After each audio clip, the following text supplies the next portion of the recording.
Welcome to my channel. Myself Pujita Sharma. I am first professional MBBS student at Lakhimpur Medical College.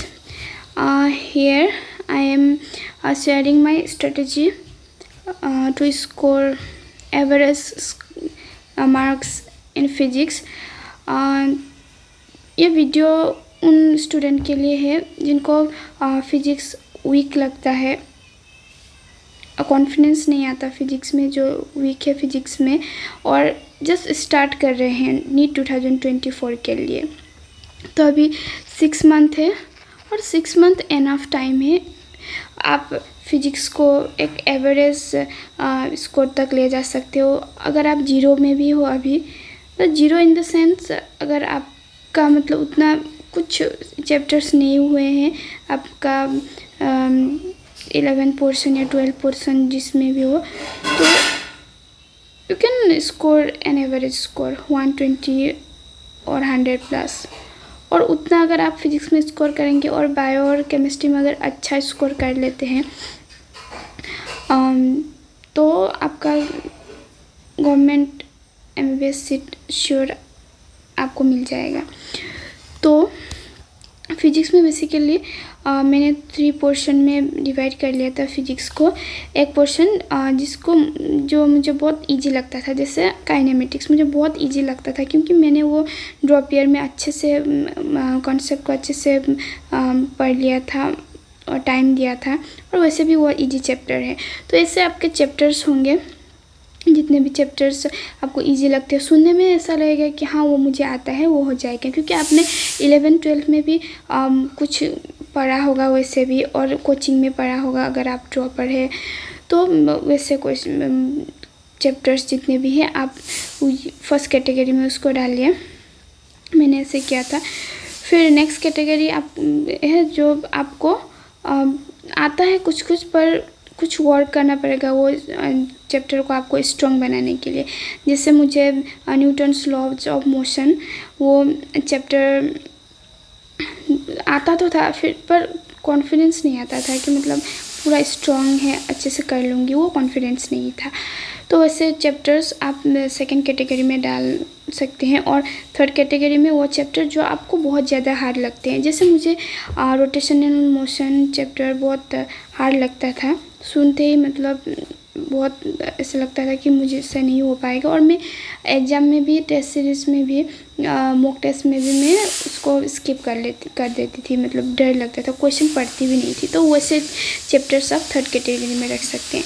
तो आपको first category जो आपको easy लगता है उस चैप्टर्स को कैसे करना है, अभी जितने टाइम आपके पास है 6 मंथ नीट 2024 के लिए, तो आप पहले फार्मूला नोट्स बनाइए।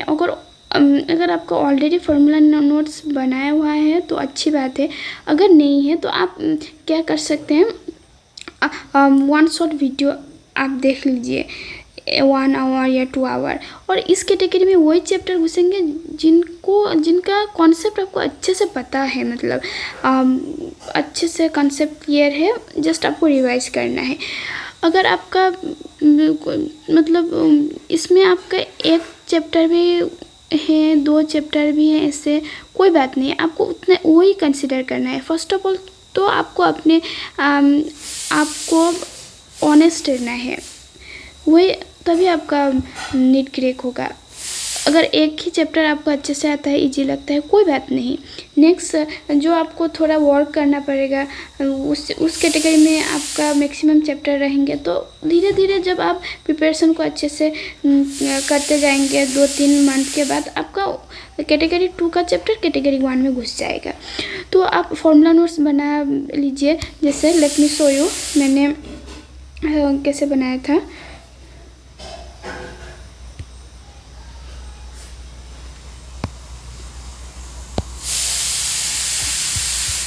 ये न्यूटन्स लॉज ऑफ मोशन, इसका मैंने पूरा ऐसे बनाया था कि एक बार अच्छे से वो चैप्टर कर ले तो उसके बाद नेक्स्ट टाइम रिवाइज करते वक्त इससे ज़्यादा कुछ देखना ही ना पड़े, ऐसे बनाया था।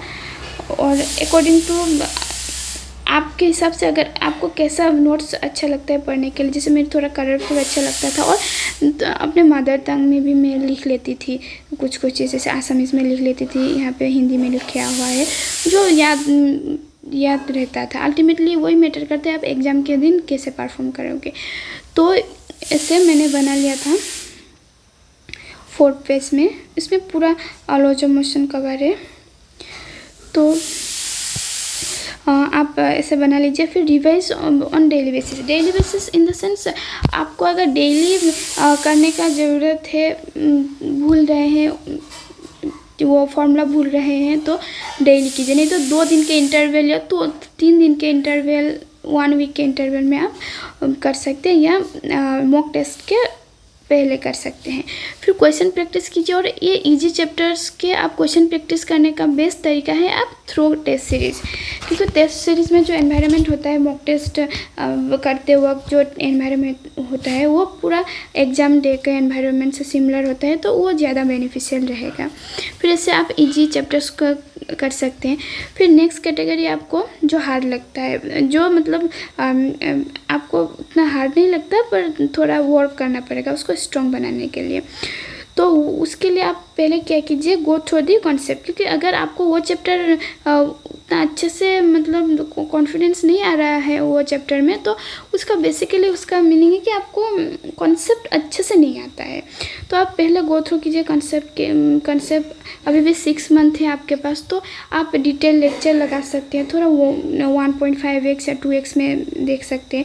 तो कीजिए, गो थ्रू कीजिए कंसेप्ट। फिर उसके बाद फॉर्मूला नोट्स ज़रूर बनाना है। फॉर्मूला नोट्स मस्ट है, क्योंकि एग्ज़ाम से 1 वीक पहले का जो टाइम है उस टाइम सबसे क्रूशियल और उस टाइम में आपको फॉर्मूला नोट्स से हेल्पफुल रहेंगे। फिर जब आपने गो थ्रू कर लिया कंसेप्ट और फॉर्मूला नोट्स बना लिया, और थोड़ा प्रैक्टिस आपको करना है, एक्स्ट्रा क्वेश्चन प्रैक्टिस करना है। यहाँ पे एक पॉइंट है एक्स्ट्रा क्वेश्चन प्रैक्टिस, आपको एक्स्ट्रा क्वेश्चन थोड़ा प्रैक्टिस करना है। फिर उसके बाद वो आपको घुस जाएगा कैटेगरी 1 में घुस जाएगा, ऑटोमेटिकली वो घुस जाएगा, क्योंकि आपने अच्छे से कॉन्सेप्ट देख लिया। फिर फॉर्मूला नोट्स बनाए, उसको रिवाइज करना है डेली बेसिस पे, फिर एक्स्ट्रा क्वेश्चन प्रैक्टिस कर लिया तो वो ऑटोमेटिकली कैटेगरी 1 में घुस जाएगा। फिर उस सेम आपको रिपीट करना है, फॉर्मूला नोट्स को डेली बेसिस में रिवाइज करना है, फिर क्वेश्चन प्रैक्टिस करना है थ्रू टेस्ट सीरीज़। फिर नेक्स्ट कैटेगरी, 3rd कैटेगरी आपका हो गया जो आपको बहुत हार्ड लगते हैं, जैसे रोटेशनल मोशन। मुझे सुनते ही मतलब डर लगता था। अभी भी रोटेशनल मोशन में क्या क्या चीज़ें मैं अच्छे से मतलब बता नहीं पाऊँगी, क्योंकि मैंने उसको अच्छे से पढ़ा ही नहीं।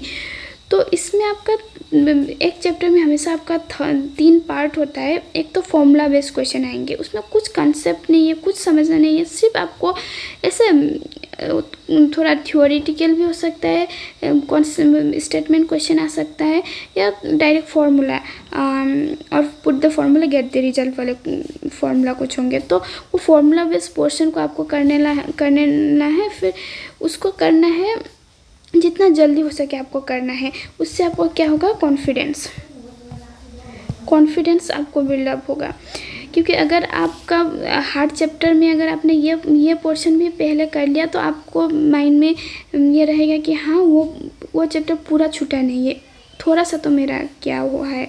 और अगर आपका लक अच्छा रहा तो इसी से क्वेश्चन आ सकते हैं। पूरा चैप्टर में आपने ये दोनों नहीं किया पर इसको कर लिया और इसी से चैप्टर आ सकता है, और उसका प्रोबेबिलिटी है, क्योंकि नीट में मैक्सिमम बहुत इजी और फॉर्मूला बेस्ड क्वेश्चन आते हैं। तो नेक्स्ट हो गया कॉन्सेप्चुअल बट इजी, कंसेप्ट वाले।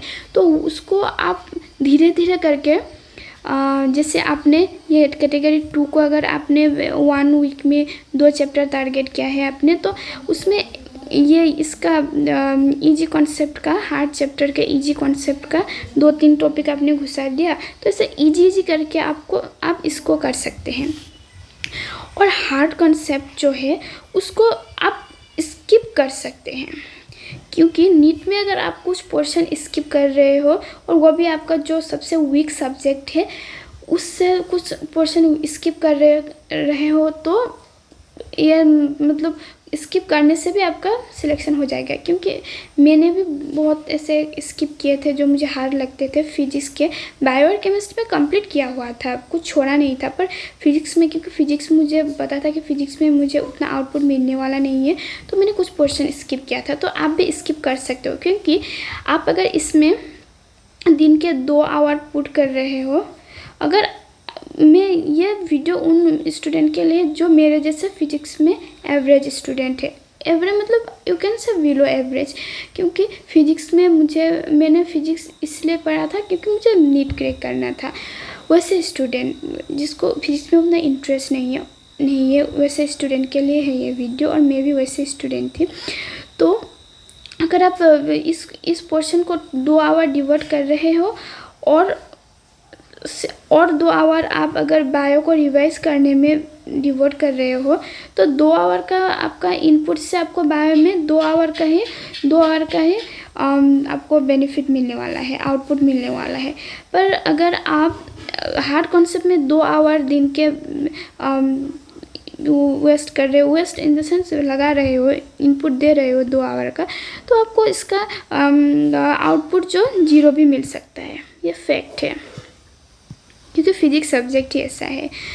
तो ये पोर्शन को आप इजीली स्किप कर सकते हो। और एक चीज़ है, जो चीज़ हम स्किप कर देते हैं उसी में हम लोग का ध्यान रहता है, पर ये करना नहीं है, क्योंकि नीट सिर्फ आपको, जो लोग पढ़ते तो सब लोग हैं, पर जिसका स्ट्रेटेजी अच्छा होता है, स्ट्रेटेजी उनके हिसाब से कस्टमाइज़ करके अच्छे से बना के, जो strategy according to their strategy पढ़ते हैं अच्छे से, उनका ही सिर्फ सिलेक्शन होता है। तो वही फिजिक्स को ऐसे ही करना है। और ये हुआ फिजिक्स का ओवरऑल आपको कैसे करना है फिजिक्स को। अगर आप अभी तक स्टार्ट नहीं किए हो, अभी करने वाले हो, कुछ कारण से आपका इतना दिन फिजिक्स में अच्छे से नहीं हो पा रहा है प्रिपरेशन, तो अभी 6 मंथ है, डोंट वरी, आपका हो जाएगा। 6 मंथ एनफ है। तो ऐसे ओवरऑल कवर करना है, 3 पोर्शन में डिवाइड तो करना है। इसी प्रोसेस से करना है, क्योंकि अगर आप सीधा ऐसे मतलब फर्स्ट चैप्टर करूँगी, फिर सेकंड चैप्टर, थर्ड चैप्टर, ऐसे अगर आप कर रहे हो तो आपका बहुत टाइम लगने वाला है, और वो स्ट्रेटेजी से आपको उतना बेनिफिट नहीं मिलने वाला है। तो ऐसे आप करेंगे, कवर करेंगे सिलेबस को। फिर उसके बाद रिवाइज़ कैसे करना है, रिवाइज़ तो formula notes, revise on daily basis, फिर क्वेश्चन प्रैक्टिस। मतलब ये पोर्शन जो आपको इजी लगता है वो पोर्शन में पूरा रिवाइज करना है, और रिवीजन तो मस्ट है। NEET is the game of revision. जो रिवीजन करता है उसी को इसका ही नीट निकलता है। रिवीजन के बिना नीट निकलने वाला नहीं है।